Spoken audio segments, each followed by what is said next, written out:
We are live. All right. Welcome, everybody. I'm Craig Hogan, Vice President of Luxury for Coldwell Banker, and I'm pleased to be here today to moderate the State of the Luxury Real Estate Market panel. We got some great people here for you today to give you some scoop on what's going on around the country and around the world.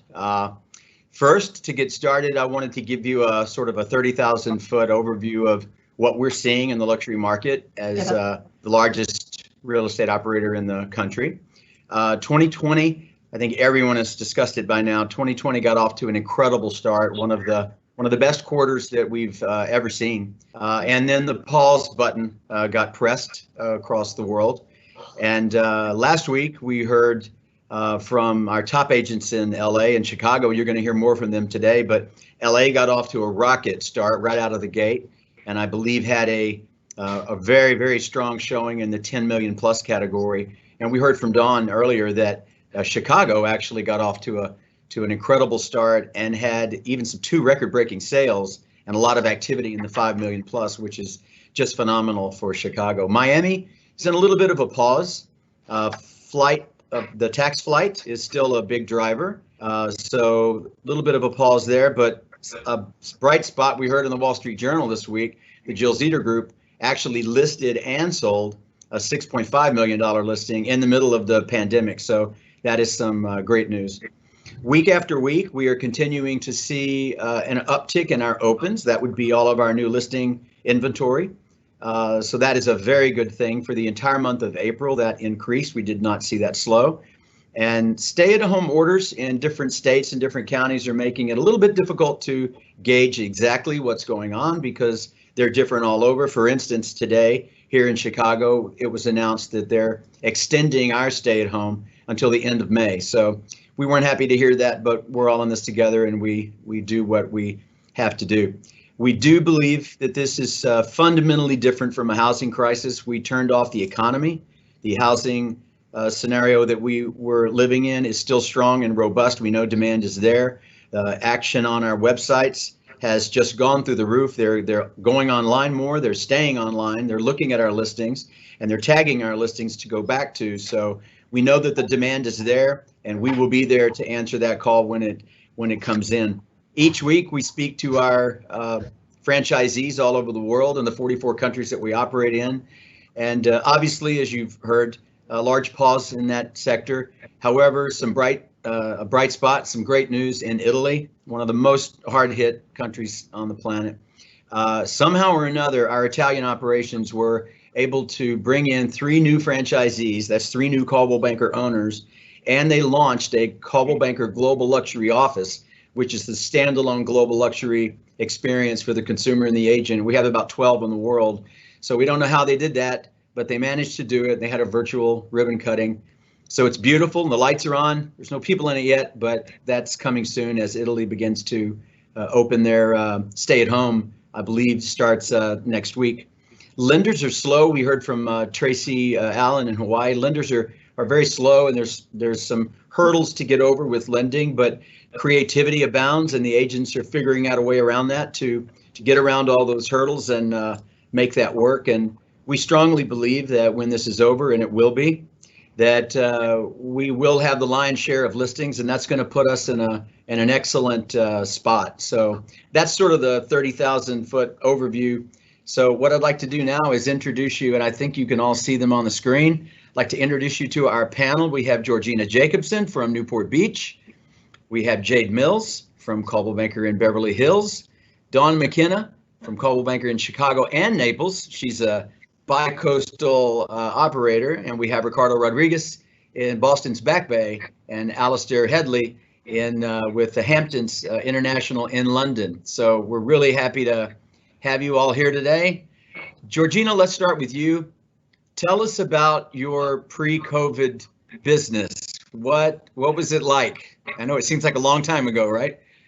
It does. And thank you so much to everybody for participating today. What is so amazing is I consider you all not only colleagues, obviously, but also dear friends. So thank you for taking some time out of your busy day. So what I think is important is to really look back first. So if we look at the first quarter of 2019, comparing it to the first quarter or almost the first quarter of this year, we were off to a crazy, great, amazing start. Over $1 million, we saw a 64% uptick in the number of closed transactions. So I think that tells you how robust our market was. And so we are confident that we will see a pent-up demand. People are at home, but we do think that once this kind of lifts, that we will see them come back to the marketplace. And we are also still transacting, which is kind of exciting. Our highest sale in the first quarter of 2019 was 22 million. That was in a community called Emerald Bay. It's a beachside community. And just a couple days ago on April 27th, we had the highest sale ever on the Bayfront, and that was for 38 million. So just want to give some people some, insight into our marketplace in Newport Beach pre-COVID. Wow, 38 million. We could use a lot more of those. That sounds wonderful. Congratulations. Jade, are you with us? I'm here. All right. So Jade, I know I've heard this from you, and I'm eager to share with the audience. You got off to a rocking start. What was your pre-COVID business like? Well, we were off to a boom. I mean, it was amazing, and we thought the whole year would be the same. We did close something about 10 days ago for 44 million. So we're slowly closing the one we had in escrow. And not only those, we put something in escrow yesterday for $10 million. And it certainly isn't the same as it was, but we are continuing to sell. And we're seeing everybody very, very interested in the market and where the market's going to go. Of course, the last month, not being able to show properties and having to have people sign the coronavirus forms, wear the mask, wear the gloves, it's of course, it can't be the same, but there are still people out that are looking, and we're waiting for May 15th to see what our governor and people that make these decisions are going to do. But we can show vacant houses in Beverly Hills. We can show in Los Angeles County. We can show occupied houses with the right masks, gloves, and booties. So I am very positive. I see the market still moving. Of course, it's slightly inhibited, but I think that we're going to have a great year. Now, Jade, I read this morning they lifted the showing restrictions on. Was it just Beverly Hills or LA? LA, Beverly Hills, we will be finding out, but Beverly Hills, we still cannot show occupied homes. Got it. Okay. All right. Congratulations on that monster sale. That's phenomenal. You're a rock star. Dawn McKenna. Hi, guys. Hi, Dawn McKenna. Can we see you, or do we have you on the screen? Yeah, I see you guys. Are we good? All right. Maybe you'll pop up in a minute. There's Dawn. Dawn, look what I have in my hands. Yes. That's the brand new cover of Homes and Estates. It just arrived today, and that's Dawn's listing in Naples. And I'm very excited about that because that actually closed Friday, and it was the top 3 sales in all of Naples. And it happened because of this, right? Yes, that's the Coldwell Banker machine behind me. So hi guys, nice to see your sweet faces. I have a different perspective because I have like a major metropolitan city, very high tax state. But I also have Naples, Florida, which is no income tax, 1% real estate tax. So in Chicago, many people vacation in Naples and actually domicile in Naples as they get older. That's actually getting the age used to be in the 60s and now it's in the upper 40s, which is kind of interesting. But pre-COVID, we were just like my friends here, we were killing it. I mean, seriously, like last year was a record. This year we were the top 3 sales in Naples and we were responsible for the top 3 sales in Chicago, which I thought was really good. It was interesting because that big McMansion, the older homes were having a harder time selling. Everybody wanted new. And just this quarter, in the North Shore especially, and in Hinsdale, some of these big homes were going for record sales, and what took only in the first quarter, like for instance in Lake Forest, to sell $3 to $4 million houses, we sold more in the first quarter than we did all of last year. So I think we were doing really, really well. And in Naples, you have to understand, you guys, Chicago is a need. Naples is a want. And so they're very different in terms of motivation factors, but obviously I hedged, between Naples and Chicago, and that fared very well for my team. We were really killing it. There's no doubt about it. It slowed down, obviously, because we're all in different states, and we were essential in some states and not in others. And like in Florida, it took almost 4 weeks for them to become essential. So we're definitely restricted by the governor's rules, and we're trying to do the things the best way and to make sure everybody's safe. But it's interesting, this is the first time, me personally, I've ever sold houses just on FaceTime. And I think now more than ever, I think what really sets a good broker from a great broker, and my colleagues here probably will agree, we never just sold homes. We always have been selling a lifestyle.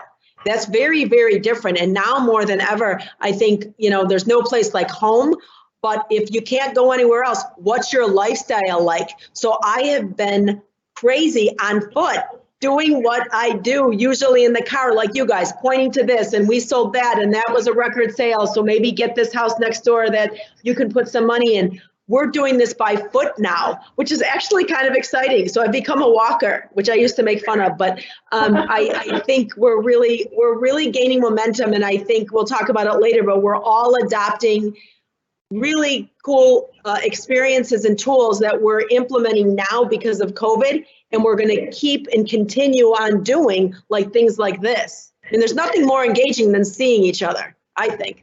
Yeah. I love it. That's wonderful. Wonderful. Ricardo Rodriguez, Boston Back Bay. Mr. Hogan, nice to see you. Georgina, thank you. Thank you for the invitation. Great to see everybody. So Boston is not much different than this conversation. That I think we're looking at a banner year. Even if you look at the data right now, the data is still carrying this year as a banner year. I just pulled the data for May 1st. Even in comparison to last year at the same time, we are like $170 million in terms of volume, higher this year than we were last year. Even with the stoppage of under agreements in the past, month and a half, we still are outperforming the previous year. In terms of number of units, we sold 30 more units this year than we did last year, even with the past, month and a half of not being out on the streets. Our average sale price has increased by around 20%. Which is pretty crazy. Days of market have been reduced by 15 days from 75 last year at this point to 60. Certainly in terms of under agreements, we've seen a little bit of a decline. We've gone from 588 at this point last year to around 413 this year, but it is a decline, but it's not the dramatic decline that we keep hearing sometimes on the press. In terms of units on market, we have less inventory this year at this point that we did last year, which is a good thing, by around 110 units. And so we've seen, again, a very good activity in this past 4 months. I think that we have because we are carrying all of those under agreements that happened on those first 2.5 months. All of this data I think is going to carry us, at least in this market, carry us quite nicely all the way through the end of May, maybe beginning of June. And so we'll see how the data looks like for that second half, but I think that this first half will still be a very, very good. We'll still have very good numbers, and will be a very good market reference from when we come out of the stay-at-home situation. But it's Wonderful. Yeah. Wonderful. Alistair from London, Good are evening. you with us? So we see your image, right? Because you don't have a live feed, but we can hear you. That's great. And well, thanks for having me join you. So our drivers in the UK can be a little bit different to those in the US, but we've had 3 really tough years of of Brexit uncertainty. Having said that, post our election in December 2020, like your market, just got off to a flying start. And we recorded the busiest January we've had on record, with 22% more new buyers registering with us and 20% more sales being agreed than in January 2019. So like you guys, buyers and sellers came out of the blocks just flying.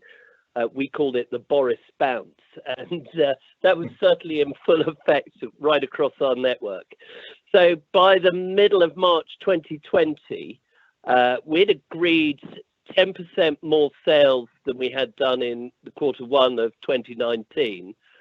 And our pipeline of properties under offer was 17% higher than in the same period last year.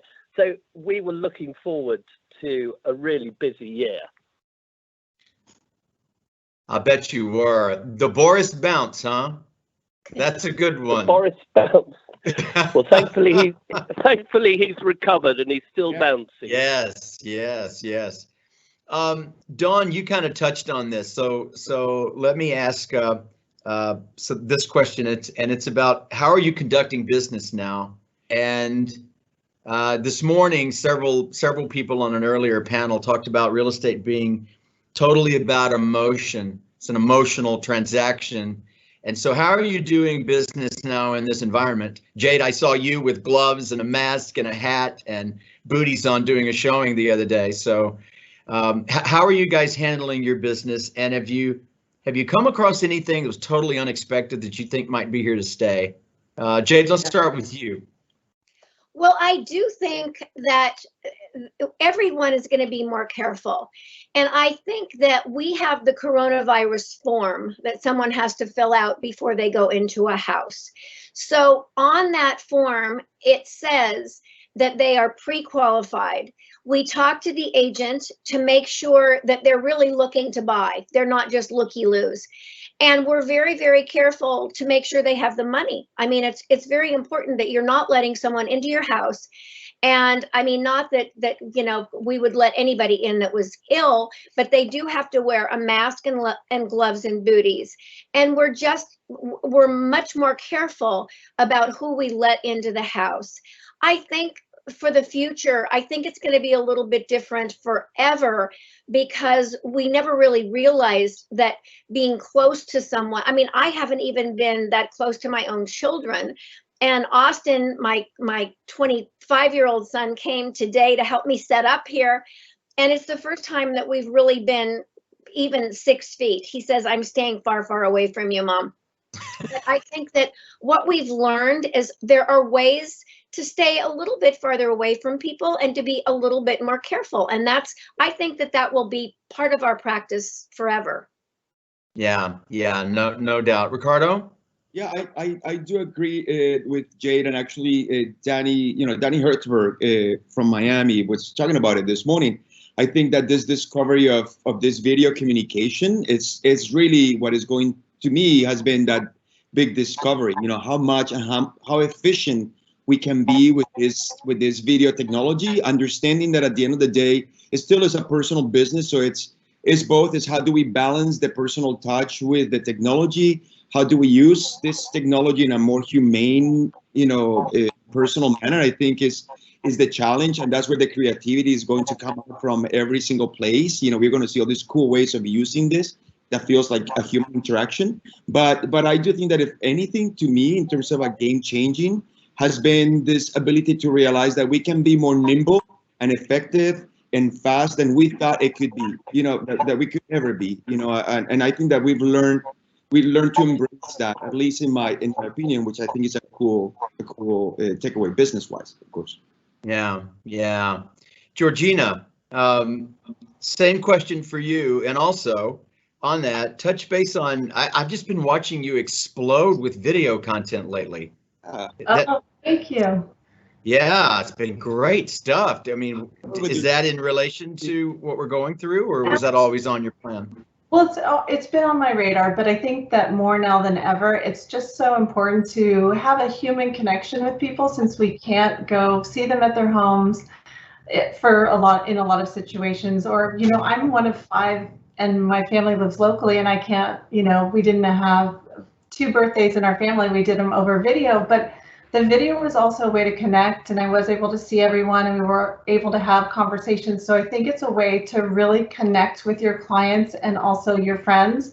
And so what we're doing is we're really just kind of pivoting as things change and being open to new technology and use it how it fits our business and our personality and our client base. And obviously it's a very sensitive time, so we are, you know, some of our clients are gung-ho and they want to get out there, and some, you know, want to still be at home and not, you know, look at properties and that sort of thing. So we're just trying to be respectful, but also try to get the message out. And I think that Coldwell Banker has done such an amazing job giving us so many tools and classes. So I've been learning a lot and online, and it's been a really amazing experience. Yeah, I think we've all talked more over the last 3 weeks than we've ever talked at all, right? Absolutely, and I love seeing you more, so this is great. Yeah, absolutely, ditto. Alistair, what's it like over in London? How are you guys operating, and how are you showing, or if you're showing, and what's the new nature of business? Well, here in the UK, it's very difficult indeed because the government have halted all transactions, and that equates to about 400,000 property sales, which is worth about 82 billion pounds, which I think is about 100 billion US dollars. As agents, we can, however, agree sales remotely. We cannot do viewings or valuations, but we can also, where necessary, arrange mortgages and conveyances. But getting actual valuations done and an actual move is, well, it's nigh on impossible with the current restrictions that are imposed.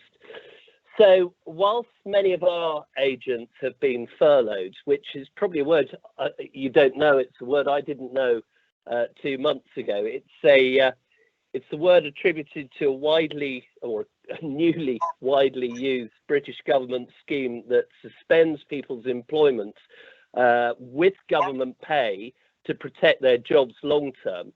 Our most senior people and our most experienced people have really been keeping the wheels turning and keeping sales together.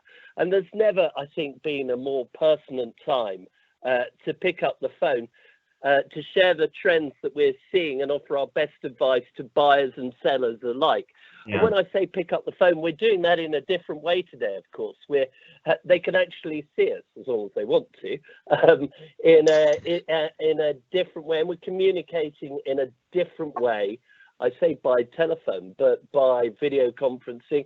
And we are doing viewings remotely. We're getting our sellers to do that through carrying their mobile phones through their homes and putting the buyers and sellers together that way. We're not seeing things lift just yet, as we're still in lockdown. But, you know, since bottoming out at the end of March, we've seen a 51% growth in our web traffic. And so we're expecting to be really very busy indeed when the restrictions are relaxed and eventually lifted. Yeah, 51% increase. It's going to explode when it's time. Dawn, anything you want to add to this? I know you told us you become a walker and a pointer.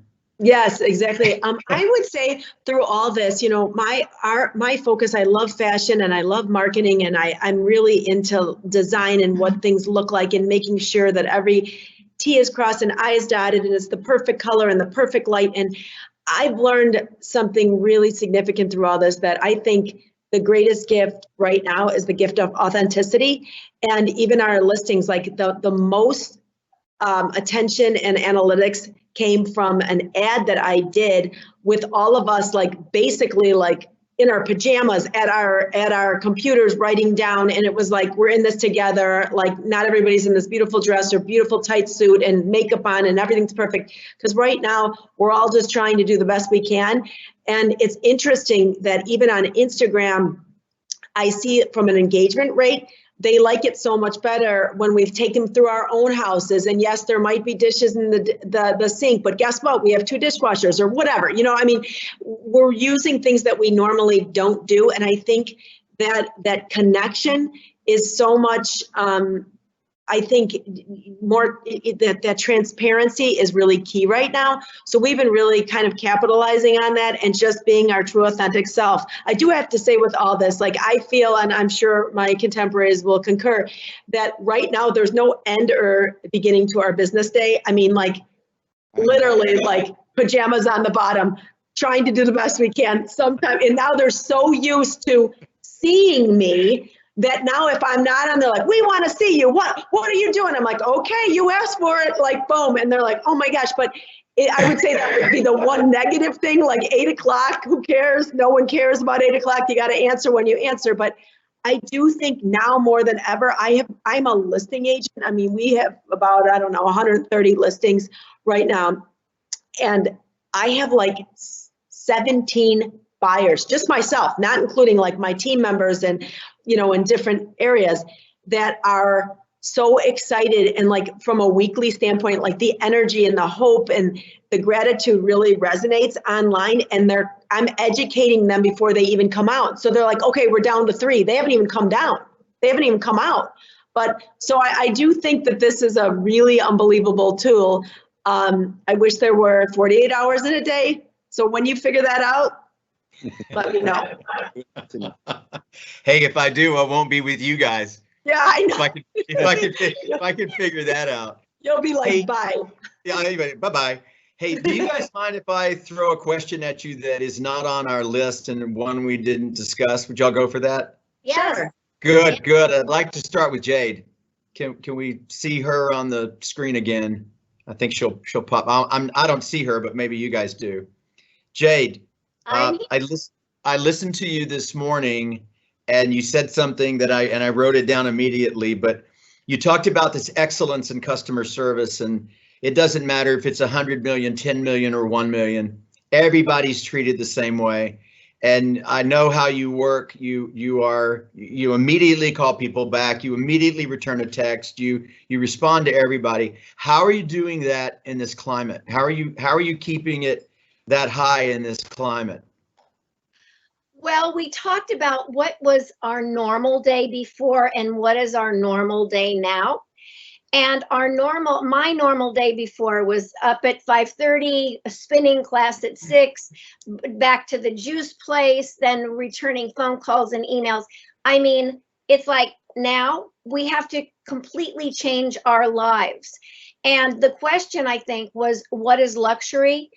And what I was saying was luxury is the same for a $700,000 condominium or $100 million house. It's giving your client your all, treating them like you want to be treated, doing their advertising, keeping them posted, returning their phone calls.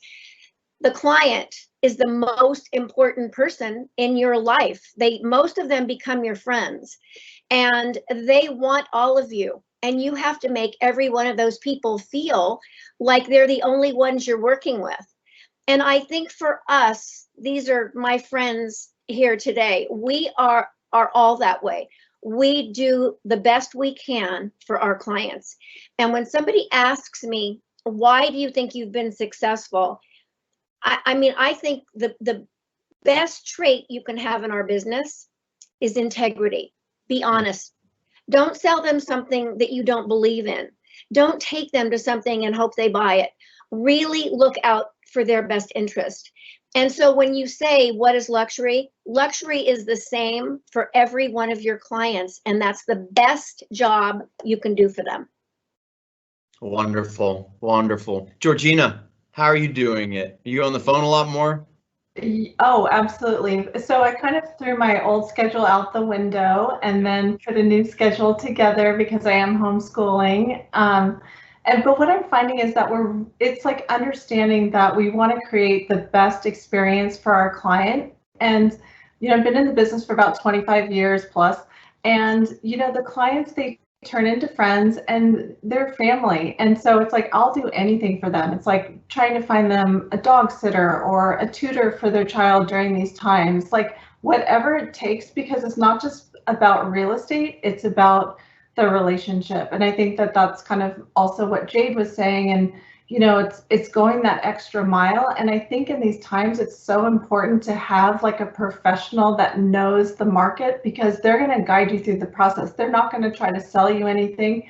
They're going to help you make the best decision for you and your family and your goals, whatever they might be, whether it's short term or long term. So I think that it's adding that value to the client and the experience. Good. Dawn.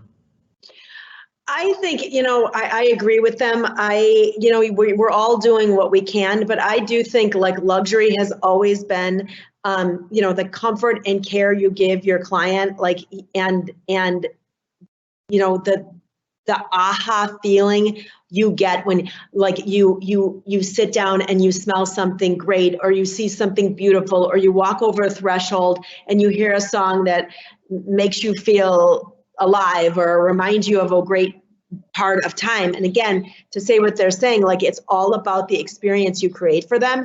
And no matter what, I think that's the most important thing you can do. And so it's interesting. I'll share something with you. I did this. I'm like really into like smell, like scents and like music.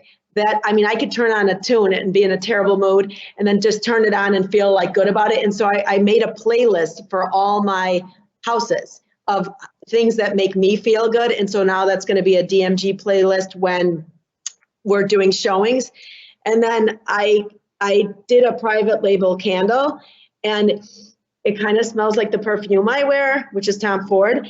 And it's just one of those things that I sent it, and I send one to some of my best friends, but to a lot of my clients. And I just wrote a note like a little light, like that was a nice thing. It's fun to get a package at the door now. It's fun to see the FedEx guy. He just knocked on my door and I like ran to the window, like waving. Like it's crazy how much like I'm a touchy person. And I think that that's all part of luxury and what we're supposed to do in order to make someone feel cared for. So I think now more than ever, I think that's the problem with my 48-day is like when you have a huge book of business, to make sure everybody feels that. Even the post-grads, I have a whole rental program, and I have 2 gals on my team that go to Rising Seniors.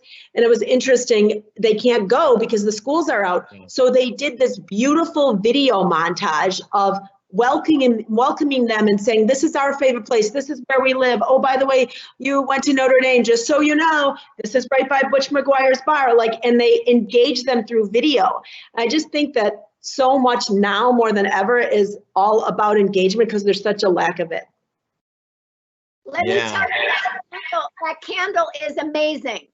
The smell is crazy. I take you've got one, Jade. You must have one. No, Jade and I go back a long way, and we share everything together. But I'll send you guys one too. Yeah. We're all waiting on our candle. Fine, I'm sending it. Good. Ricardo, I know you well, and I know you are a like me, very tightly wrapped and very on it all the time. I know you want to maintain excellence in customer service. How are you keeping it up? Well, it's what has been said by already is this understanding that is about the experience, right? That it has nothing to do with price point. That is the experience that you provide your client is what turn them into friends, is what turn them into repeated customers, is what give them the liberty to refer you, for years to come. And so that experience, I think, is the most important thing that we could offer. I think that the difference right now is that experience is starting to translate into this whole idea of trust. I think that for those of us that have been consistent as to how we offer our services, trust is, that experience equals trust. And so I think that our clients and our colleagues will continue to work with us because they understand that we are a trustworthy part of that person's transaction or of that person's moment in life. And so I do think that, to me, as I am trying to like rethink where we go from here, how do we expand that experiential part of my business and the way that I interact with my clients? It's about continuing to articulate the fact that I'm a trusted source, that integrity, that the kindness that I offer to my clients, that the professionalism, that the results that I offer to my clients equal at the end of the day trust. And so I think that to me, that is kind of like one of the biggest pieces right now that I am continuing to integrate in my head as to my new, way of operating in the business. Yeah. I mean, it's, Yeah. I listened to Mark Cuban yesterday, and he said all of our calendars have been reset. Yeah. And I think that is just all the way across the board. Now, Alistair, you're obviously in another world of real estate because it's all over the globe for you. How are you handling all the different nuances of dealing with people all over the world with different styles? So our clients in the UK come from all over the world.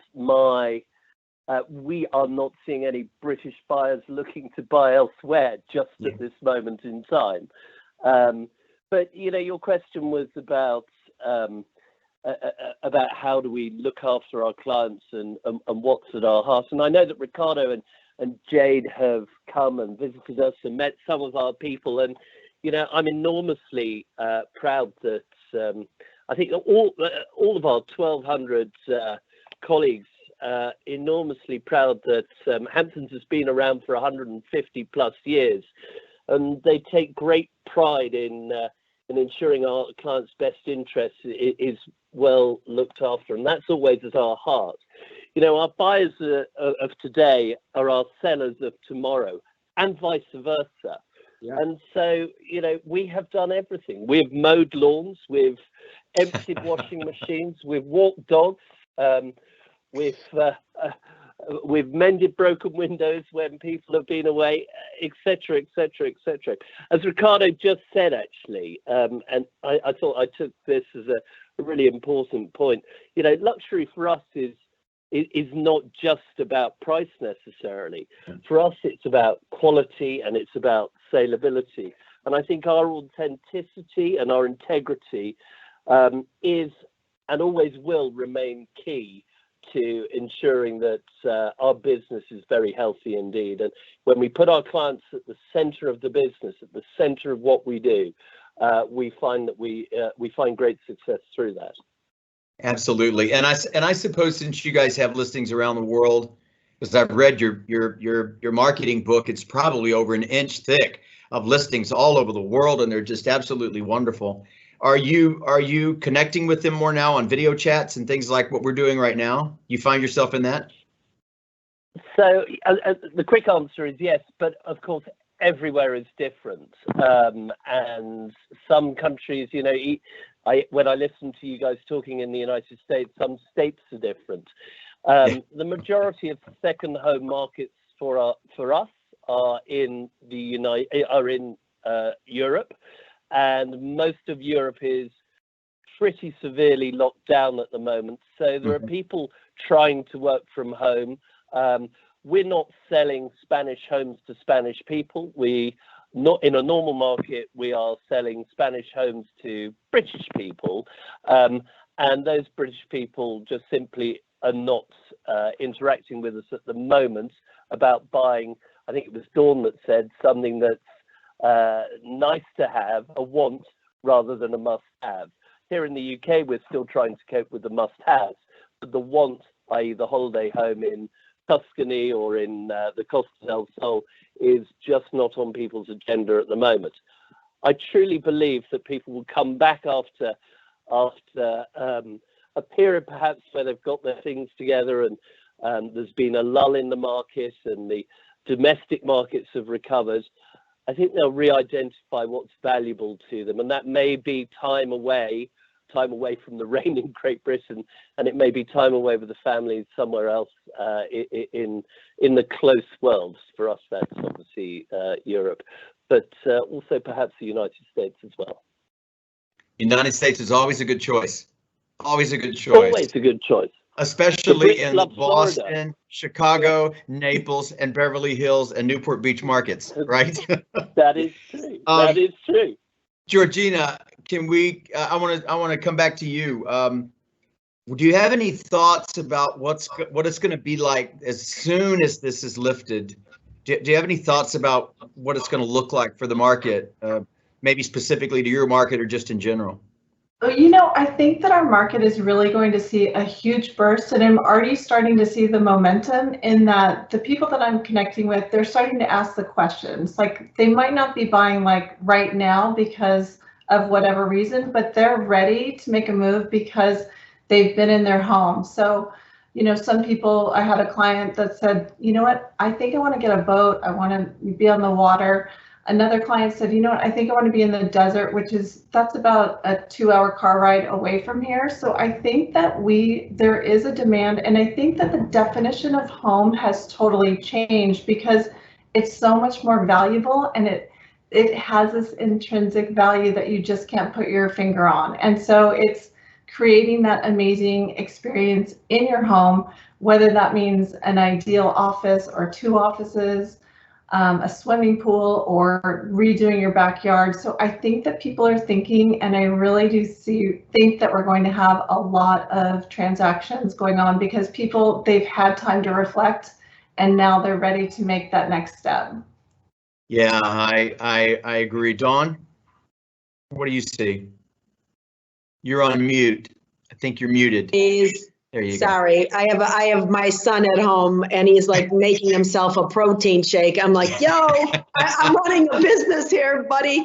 Anyway, sorry, I didn't want you to be bothered with that. But anyway, I'll speak to Naples and I'll come back here. Honestly, Naples, they opened the beaches yesterday, and Monday they're going to open the restaurants to 25 capacity, and they're slowly gaining momentum. I will tell you this. My team member told me that literally the private jets were coming in like every 3 minutes. It was like, rah, rah. So now all of a sudden, everybody wants to look for property. I think if you can afford it, remember, yes, this is an economic setback. I don't want to minimize what's going on in the stock market because it's not great, but we all agree, and big finance people agree that that's not there to stay necessarily.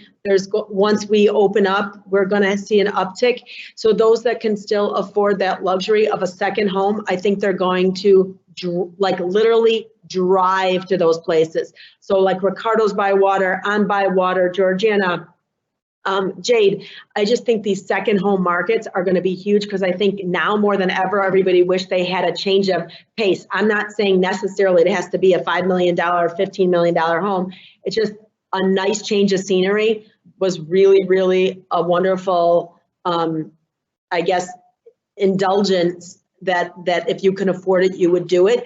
I would say in Chicago, what's really crazy, most of my people that come out to the burbs or that come into Chicago are affected by schools. And now that school may or may not open in September, we can't take that out of our data.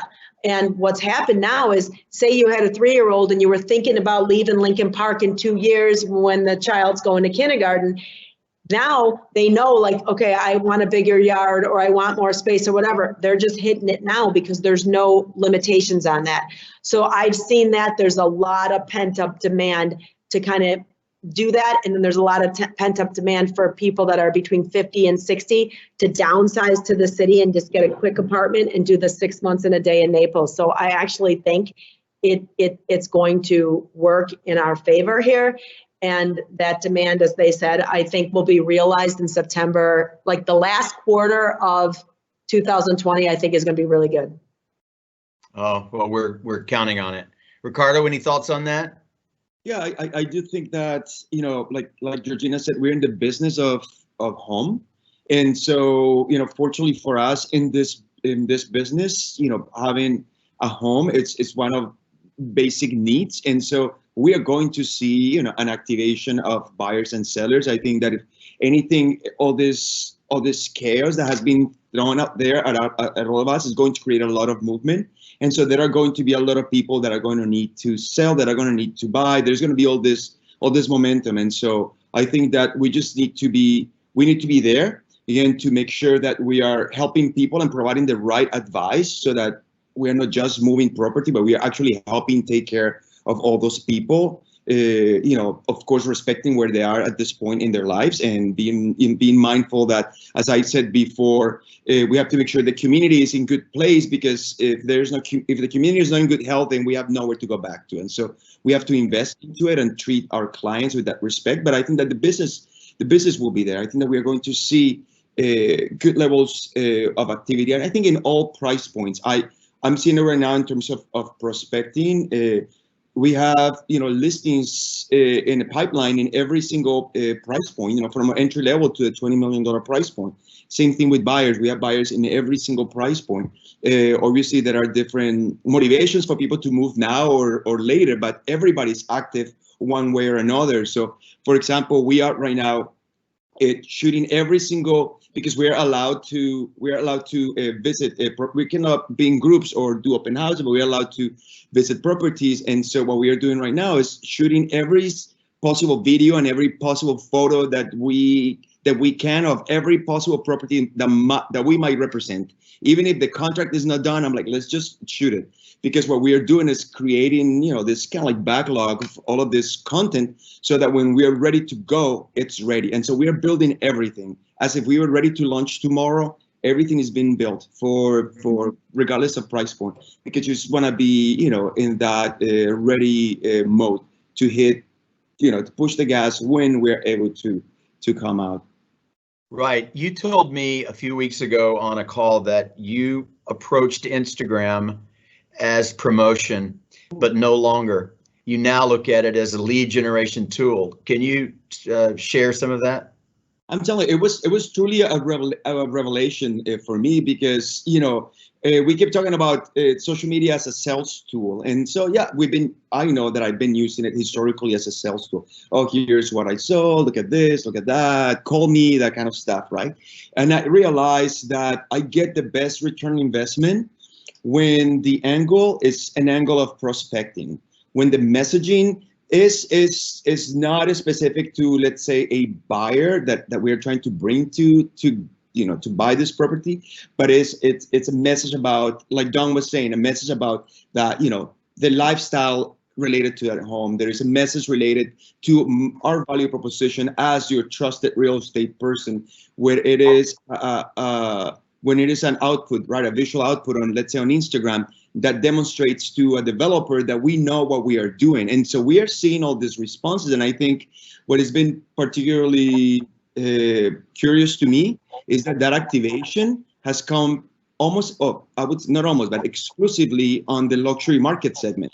So every that we've gotten from Instagram in particular and from Facebook has been to luxury market segment type of transactions, both buyers and buyers and sellers. And so I think that it speaks to the need for all of us. And I'm speaking, I know this panel does this, but if there are some people out there that listening that are not invested yet on elevating your brand, putting the resources into elevating your brand, it doesn't matter how much or how little, but put resources into it, because you will see a return on investment from that kind of output. And that's what we need to be smarter, more effective, and think of business concept. We have to put resources, Yeah, well, you're doing it very well. Jade, thoughts from you about what will it look like when this is over? I know you're killing it on Instagram.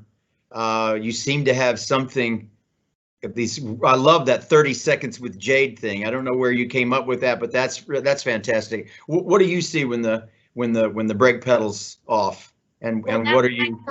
30 seconds with Jade is my son. My son Austin's mom. This is what you need to do. It's short and sweet, and you're over with it. But I think two things that I've seen because of this that have happened. Number one, I think a lot of people that I've spoken with are going to take their money or some of their money out of the stock market and buy real estate, brick and mortar. They're going to buy something that they feel is safer than the stock market. Now, whether that's true or not, depends on the person. I bought my first house for $22,000 a long time ago, and it sold for $1.9 million last year. So if I had kept every single house that I had purchased, I wouldn't be working anymore. But that didn't happen. I had to sell that one to go to the next one, to go to the next one.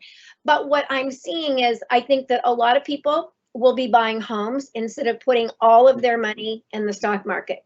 Yeah. The other thing I'm seeing is, I feel like being home, you either love your home or you're thinking, oh my gosh, I want out of here and into something else. So I'm feeling like, for the people who have said, oh, I would have bought that house, but I just didn't want to go up another 50,000 or 100,000. We can now say, after being in our homes for 8 weeks, we can now say, if you love this home and it's $50,000 or $100,000 more, and you're maybe not getting the deal that you think is the deal of a lifetime, but you are going to be here for many years, step up, pay the money, and live for as long as you live in that house and love it, because that is the most important thing. Right now, we are in our homes. It used to be, you got up in the morning, you went to the gym, you came home at night, you had dinner, and you went to bed. I'll never do that again. Never. Because I love being at home, and I love experiencing being in my house more and with my family more, and that's going to happen a lot more.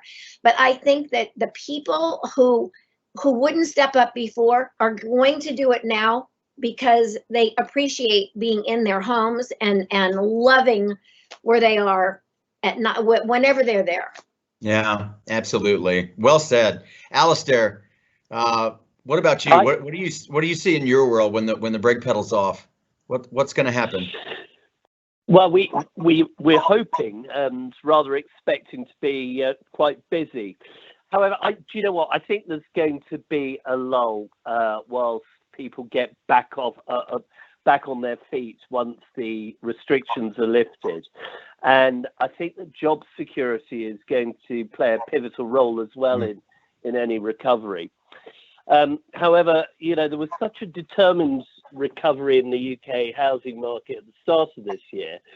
So we were really looking forward to a very busy year following 3 years, as I say, of low transactions. But the cork was definitely out of the bottle, and I don't think it's been put back in. And whilst, we weren't seeing significant increases in values, we were seeing significant increases in demand, and I think that still remains there.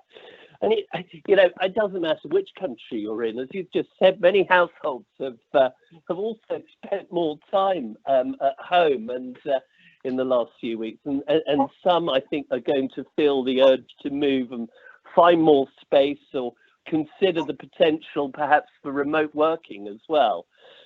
So I'm guessing that could boost, activity in the second half of 2020, but it's going to depend upon how much the economy is impacted over the rest of the year, and I think also for us on levels of unemployment as well. Yeah. And much will, of course, depend on government directive and the rules evoked over social interaction and distancing. So I'm expecting our high street shops, or office network, if you like, is going to see a lot less footfall. But having said that, I suspect strongly that our agents are going to be really busy out in the field with both valuations and viewings as well. Good. All right, we're down to our last few minutes, so I want each of you to ponder this and share with our listeners. What are you doing? Let's start with you, Alistair. What are you doing to keep yourself together during this period? How are you keeping yourself up and with it and getting up every day? What are you doing? I've always got up really quite early, but that's mainly because I don't live in central London. I live outside of London, and I commute right into the heart of London, into Mayfair. And that requires me to drive to a train station and then sit on the train for an hour and a quarter. So that early start has always been deeply ingrained in me. I'm still doing that. I'm obviously not going into London, but I'm still getting up really quite early, sort of 5:30 in the morning. And I'm using that time that I would be commuting to walking around the most beautiful wood that is behind our home here in the countryside in Wiltshire. Sounds good. And springtime in England is just, I think, the prettiest time of the year. So the wood is full of bluebells at the moment, and that's something I'd really like to continue to do, because it sort of sets me up really well for the day, puts my mind in shape, and so I'm going to try and find a way to continue to do that post-lockdown. Good. Love it. Jade, what are you doing to keep it together? Well, I'm a pretty positive person anyway, but I am so busy that I think I haven't even had a chance to really dwell on what's going on. I mean, we are just so busy, and I'm trying to keep in touch with my clients, and all of us have had many calls together. This panel have had many calls together, and I feel like I'm so blessed. I have my children and grandchildren who are calling me, and they come over and play in my driveway or play wherever we can be social distancing. And I just feel like I'm between trying to keep all of my clients happy and informed and looking into the future. I too am doing a lot of 3D videos now. We've gone into every single listing and we're doing the 3D videos on every single one. So we've been very, very busy, and we're ramping up for when this is over and when we can start showing property again. Love it. We got 1 minute left. Dawn, what are you doing to keep it together? I agree with Jade. I mean, I feel like all I do is talk all day. By like 7 o'clock, I feel like I have a sandpaper tongue. But I have to say, like, I'm trying to make the most of this, and I love to cook. So I've been cooking a lot, like in between.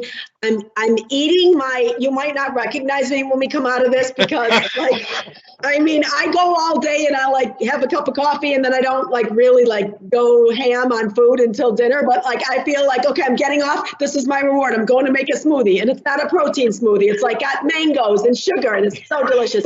So, but I'm excited. I have 2 kids that have quarantined with me and my husband, and I have 2 more coming home. So my senior in college is coming home today. It's been fun to like FaceTime them, and it's just been fun to like watch movies together and stuff that you normally wouldn't do. I mean, it's the spring market. This is a very busy time for all of us. So this has allowed us to a little bit take a breath and say, okay, you know what, I can do that at 9 o'clock. Because from a physical standpoint, this job is demanding. You're in and out of your car all day. You're running up the stairs, walking out the stairs. People always ask me, like, what was my secret? I don't need to work out because like I burn energy by like what I say all day, but we all know we're doing that, and we're not doing that now. So I think I told you I've turned into a walker, which I used to make fun of people for walking, and now if you see me, you like walk. But I'm making anybody on the street go into the backyards of these houses. So just look out, people, if you see me, because you're gonna go see a house if you like it or not. So that's what I'm doing. We are at time, but let's keep going. Ricardo, what are you doing to keep it together? It's been, like everybody said, it's been extremely busy. I think it's because we are so efficient now. We don't have the travel time we used to have. We don't have to go to somebody's office. We can just jump in from one appointment to the other one. And so what I've seen is this depth of busyness.